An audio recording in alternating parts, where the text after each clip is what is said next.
I like behaving like a teacher. I was once a teacher. I will ride on the protocol that has been established and just say good afternoon.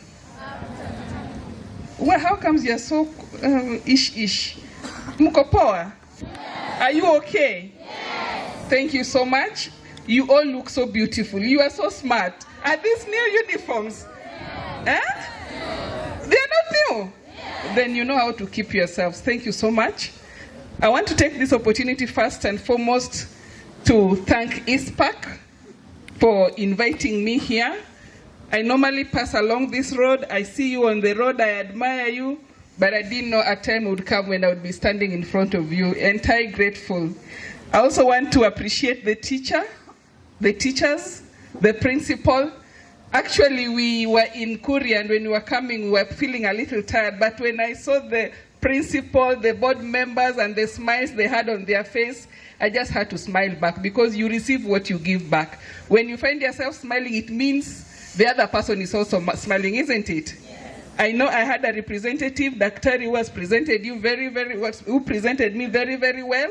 So I will not bore you again by starting another speech, but I just want to encourage you and let you know that life is doable. Life is what? Doable. I didn't school in Nairobi, but I ended up in Nairobi. I didn't apply to be a first lady, but through education, I met a governor. So education is doable, and it will make you reach heights that you've never imagined before. And the governor really loves education, because he says it is the only equalizer.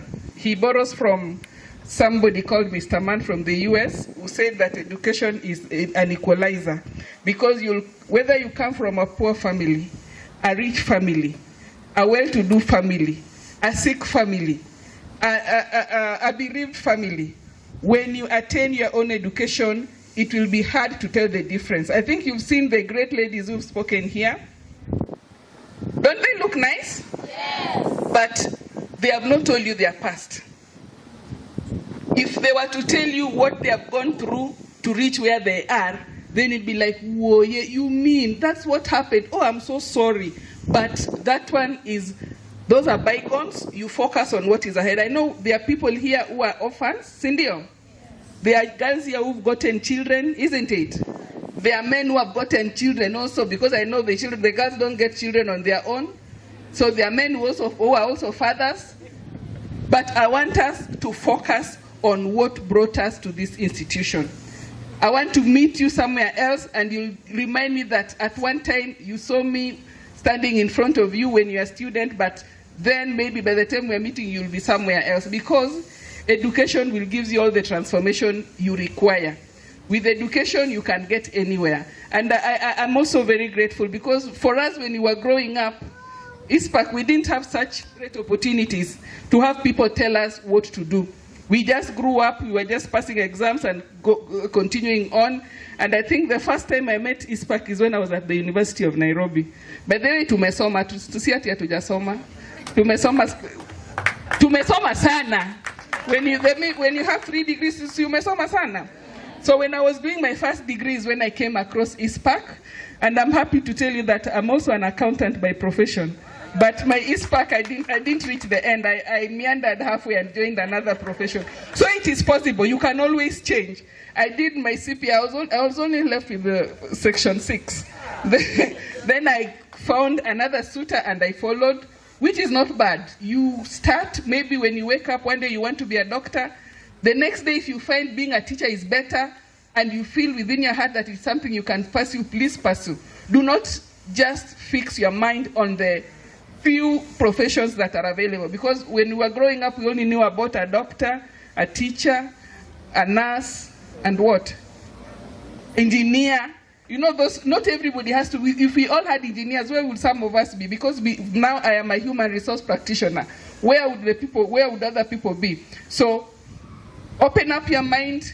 Whatever you think you can do, please do it. I know you've been taken through the many professions that are available, especially in accounting.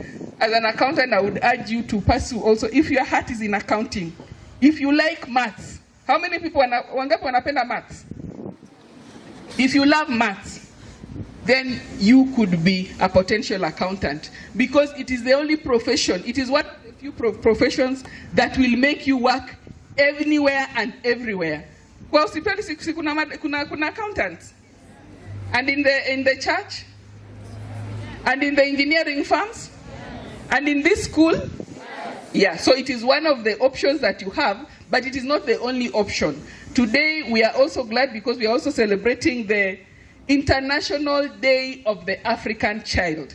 Imagine today, as we are seated here, the entire world is looking at us. And they are looking at the struggles we go through, and they are all today working on a solution to make our life better. Like today, I know ISPAC has come to make your life better.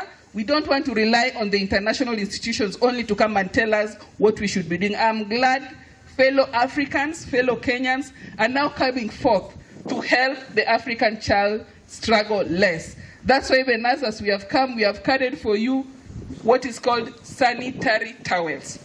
How many people know what sanitary towels are? The boys don't know? Boys, you don't know what a sanitary towel is? I want you from today to support your fellow students who are ladies. Menstrual cycle or menstrual hygiene or menstrual periods are a normal occurrence in every woman who has the potential of being productive. So the fact that you are on your periods does not mean you are an outcast, isn't it? The fact that you are on your period does not mean that you stop going to class. The fact that you're on your period doesn't make you feel inadequate or a lesser person. In fact, when you're on your period, you should be more bold because you know you are normal and you are a woman, isn't it? So boys, please, please, please, this is now my special request to you. At times when we are in our periods, we can even stain our dresses by mistake. See, it happens. Know that it is not intentional. So don't laugh at girls or don't enjoy them. When you see them like that, maybe all you can tell them is that, please go to the bathroom and change your skirt or clean yourself up, because it is a normal occurrence. And I don't think in this age and era, girls should even stay home because they are on their periods, isn't it? How many people will help me to shame the period, the people who say periods are embarrassing? Are they embarrassing? No. Are they embarrassing? No. Let's all say that periods are normal and noble. Periods are normal and noble. So it is the choice of God that you have those periods. It is the choice of God, yeah? Yes. So that's why I brought this. But I'll also be coming back to give the boys dignity packs, because I know we normally just think of the girls, but at times we forget the boys. Boys, the next time I'm coming back, I'll bring for you dignity packs, because I also know you wear innerwears. Tembea tu hivyo. I will bring for you.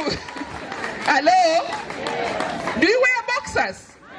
Would you like me to bring for you some? The next time I come, I'll bring for you. For each boy must get a boxer, each girl must get a panty and a pad. Thank you very much.